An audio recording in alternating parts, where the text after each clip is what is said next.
What's up, guys? It's Coach Grant with First Down Training, and today we're going to be breaking down a great move that wide receivers can use to get some separation at the top of the route. I think every wide receiver should learn this cut, should have this cut in their tool belt. So I hope this video helps you guys out, fellas. But also, you guys, if you want to get some work in with us, we have one more opportunity to do so this offseason. We are traveling out to Los Angeles, California on July 30th and 31st for a two-day-long QB and wide receiver training camp. So we've already traveled to 10 different states this year. We plan on doing about 15 states next year, but this is our last one of the year. So check out that very first link in the description below, fellas. If you're local to LA, would like to come out and get some work, travel down, we appreciate all the support. So very first link in that description, fellas. Let's get started. So now, first things first with this move, we're going to be going over a fake throw-by move. So a fake throw-by is set up, obviously, by the throw-by technique at the top of the route, and we're going to show that first. We're going to show that example, and then we'll talk about the move. So let's play this full speed. This is the actual fake throw-by. I only like this on a dig route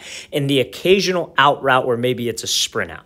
Now, you see when this wide receiver runs this route, it's got this DBs outside of him. He's running an inside breaking route. Now, rather than just running up into the route and breaking, he snaps down, acts like he's going to throw by, gives a little fake to the blind spot of the DB, and then he's able to create space. Now, let's play another clip where we actually showed the throw-by technique.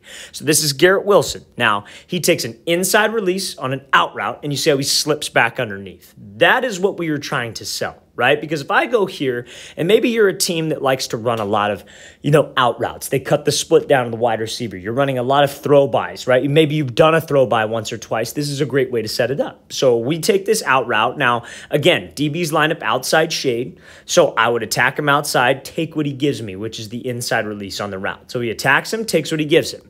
Now, if we can't restack, this is what we would want to do. We'd want to be able to slip by underneath, break down on a dime, and slip under and essentially throw him by. You could throw him by. You could put hands on his hip and his shoulder, but this is essentially what it is selling.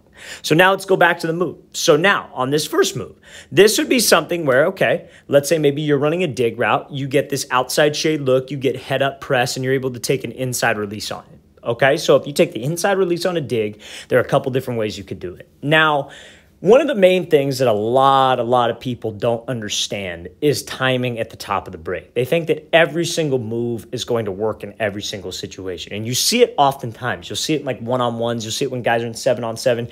QBs are expecting you to break at a certain time, and the timing of the play matters. So a lot of wide receivers will do this type of move, but then the quarterback throws the ball too early and it's way out in front of him, or he pump fakes it, holds it, and lets the DB recover. Because you got to know the situation to use this and the situation not to use this.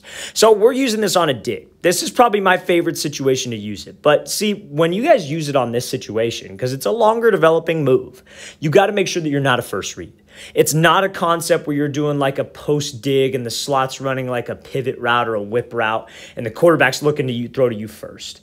It's maybe like you're running a dig route and maybe he's looking at like a mesh concept or something like that where he's reading 1 to 2, then back to you 3, something where it takes a little bit longer. I'm sure you guys all have this in your playbook. Or maybe quarterback is looking like left side of the field, like quarterback is looking over here and you're running a backside dig. And so the QB's maybe going 1 to 2, back to you 3 over here.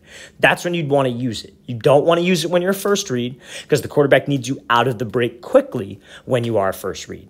Okay, so now, big thing about selling this move, and we're going to show an example of Julian Edelman running this in a second. So big thing about selling this move is when you go here, you have to make sure that we drop my hips. That is what puts this DB on alert, but we, number one, have to sell vertical leading up into this route. So I take the inside release on a dig, I have to sell fade. My goal is to get this DB's hips to flip because I need to set up this blind spot. So I'm selling fade. I get the DB's hips to flip. I put the brakes on. Now, when I put the brakes on like this, obviously he's threatened by that throw by. Maybe I've done this a few times. Maybe I've worked this prior in the game when I have an out route. Maybe I've shown it on film. You got to make sure that you can do both. You have to be able to pair releases together off the line, but also moves at the top of the route off the line. So we snap down like so. I snap down, I give a little head fake to the outside, get that DB to settle, get him to hesitate, and then I can win on this dig. Now, as far as the steps go, what I teach my receivers to, like when we're doing this and we're working on a drill, I would teach that you want to snap down to the side that you are going first. So like, for example, like, and again, it's not a perfect scenario because this is man coverage, but if we were repping this out, nobody out there, no cones, just going off of steps, I would say you want to snap with your inside foot. So I would say break down with the inside foot. Then you would go left, right, left. It's like a 4-step cut. So you would snap down, right, left, cut right, left. And that second right, left cut threatens the blind spot. Now, again, I get it. Sometimes you're not going to be able to snap off the inside foot. Sometimes you're going to have to go off the outside foot. But this cut should be 4 to 5 steps because anything longer is going to take too long. Let's play this thing again, full speed one more time. So fake throw by is one of the best moves you guys can use when maybe you're a later read on the play and you are running that dig route. So now you could obviously use it on a dig, but you could also use it on an out route, right? So that's what we're going to look at now from Edelman. So he's going to be running this out route, and you see it's an out route when he has this like inside shade coverage. Okay, so now where would you be faking the throw by? You'd be faking the throw by inside, like you're throwing by running a dig. So this is the thing, fellas. This move is set up by taking what the DB gives you. A lot of times people think that, oh, well, if it's an inside breaking route like a dig, I have to take the inside release. I always have to do it because it's inside breaking. That's incorrect. And if you guys think that way, you won't be able to use this type of move. You have to be very comfortable with what that DB gives you.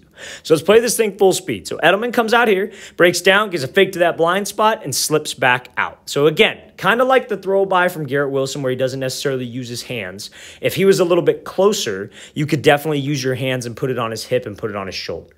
But I'm running a dig, and I have this DB inside shade. I would either want to work to restack or I'd want to slip under. So that's what we were trying to build off of. Now, notoriously, an out route is what kind of a route? It's usually probably a first read route. So this is not something you would want to use if the situation were, like, let's say we have the 2 receivers here, quarterbacks to the inside. Let's say you're the slot. And let's say the outside guy has a fade, you have a 10-yard out. You're the first or second read on that. You do not want to use this move in that situation because the QB is throwing it right when you break.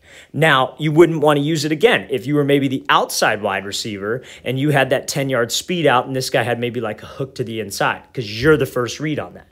You wouldn't want to use it on the quicker developing plays. You have to know when to use this type of move. Again, there is no reason in even learning this if you don't know the right situation to apply it. So when would you do it? You would do it on the situation like where maybe it's play action. Maybe it's a sprint out. So let's use it as like a sprint out situation. So we got the quarterback here. Let's say maybe it's trips, right? So maybe it's trips. We're out of here. We got fade from the outside, 5-yard out, and then 10-yard out. And the quarterback's maybe looking here to here, but he has to sprint out. That is when you could use it on that 10-yard out.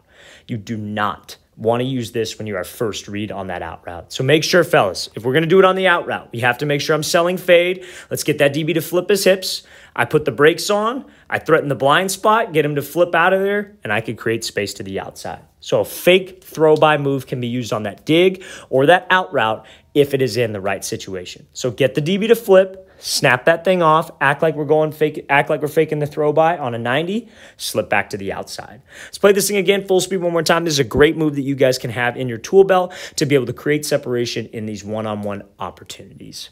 All right, fellas, I really want to thank you for watching. I really appreciate it. If you guys have any questions at all, don't hesitate to leave those in the comment section below. We always appreciate the feedback. Always great to hear from you guys as usual. And again, fellas, if you'd like to come out and get some work in with us, we have one more QB and wide receiver camp opportunity this offseason. We're traveling out to Los Angeles, California on the 30th and 31st. So check out that very first link in the description below. I'll see you guys next time.